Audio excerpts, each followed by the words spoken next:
This is the story of my dad, my father, the story of a man who endured trials of many kinds throughout his lifetime. However, none of his trials even came close to the greatest one he faced in this life, the last and hardest trial he would ever live to endure, a trial so heavy it tested not only his faith, but the faith of those who loved and surrounded him too. In 2017, my father began to have problems within his muscles, fluttering, spasms, discomfort, and pain. We began to see a subtle decline in his health, limping, slurred words, trouble breathing, until it continued to decline at a faster rate, trouble swallowing, talking, walking, lifting. We braced ourselves as the doctors tried to understand what was causing this decline, until that awful day in June 2018 they said, ALS. Amyotrophic lateral sclerosis, or more commonly known as Lou Gehrig's disease. Doctors describe this disease as that of a progressive nervous system disease that affects the nerve cells in the brain and spinal cord. This causes the loss of muscle control and the function within parts of the body over time. Even worse, there is no cure for this fatal disease. James 1:12 says this, "Blessed is the man who remains steadfast under trial, for when he has stood the test, he will receive the crown of life, which God has promised to those who love him." Earlier in 2017, my father had just retired from his job as senior city planner in Roseville of 15 years. We were on our way to Arizona, where we would buy a house among the beautiful canyons and breathtaking sunsets. I myself was enrolled in college and set to move onto campus and start my 4-year education in psychology at Northern Arizona University. A new start was on the horizon. Instead, every aspect of our lives was brought to a sudden halt. We had to surrender everything we had and prepare for the most difficult season to come. We stayed local, and we moved into a small house that would be accessible and comfortable for my dad. I transferred schools and applied last minute to William Jessup University. As the disease progressed, my dad became worse. He couldn't walk, he couldn't talk, he couldn't eat, he couldn't take a shower or use the bathroom by himself, he couldn't even breathe on his own.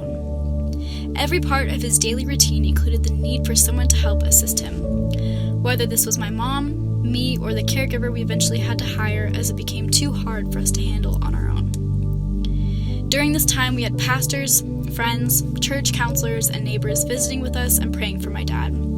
We prayed each and every day, praying to God for a miracle. However, none came. My dad passed away peacefully on October 2nd, 2019. This was a hard time for me and my family. We didn't understand why God had allowed for this to happen or why my father had suffered the way he did, and in such a short amount of time.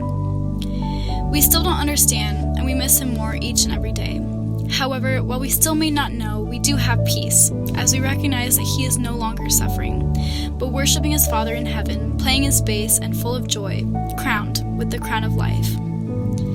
My father was a worshiper, from the day he was saved to the day that he died. He would play the bass or guitar and sing praise to God, writing songs and always full of gratitude and joy.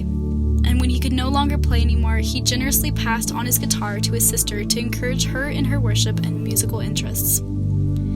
He was a humble man and a family man, and even through his trial, he stayed true to himself.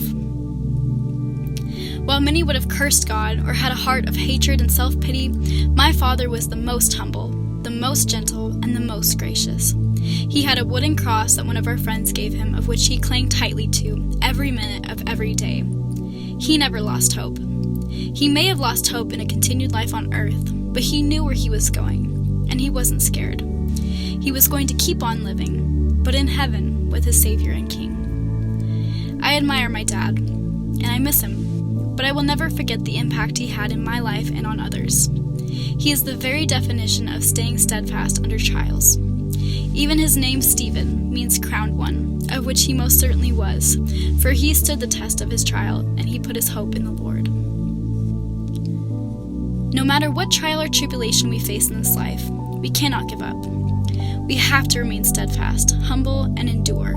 It is not the end, as we know that the end is only a beginning, a new life with God in heaven, crowned into his kingdom for an eternity of peace, joy, and life more abundantly.